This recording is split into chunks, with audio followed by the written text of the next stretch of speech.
Now, since on the side of the book that we already know for government debt is already overstretched, now the government is coming up with these kind of facilities so that we do not seem like our debt is growing, whereas we are basically having another secret book of debt. One secret book was fuel levy. The second secret book, of course, is now this one for Talanta at the behest of, or under the auspices of the sports fund. What is it? The Kenyan government is borrowing today, or has already borrowed, 44.8 billion Kenya shillings. That money is money to be spent today, but to be paid by Kenyans through taxes, and especially around betting and gambling, for the next 15 years, because most of the taxes or the revenue for the sports fund come from those two kind of areas.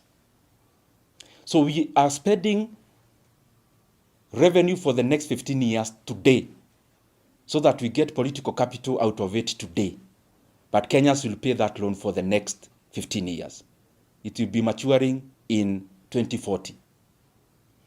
Now, the interest rate is 15.04%. Those things seem just figures when you see them, but they affect every Kenyan.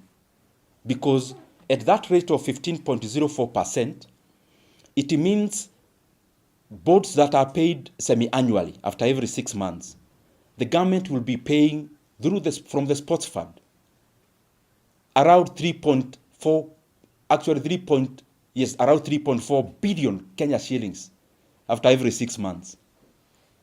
So at the maturity of the board in the next 15 years, Kenya will have paid interest rates of 100 billion for a loan of 44.8 billion Kenya shillings. And I'm here wondering, if that cannot make us agree as Kenyans, then what would? Because we are basically mortgaging every stream of government revenue, like Kenya is going anywhere. Kenya will still need a sports fund for the next 15 years. What is the urgency of rushing to overburden the country with a 44 billion loan, which upon maturity will be paying more than double on interest rate alone? The other thing that is important in that kind of board is that when it was floated and the public was to participate, if you look at the register of those people who ended up buying in the primary issuance, is that the government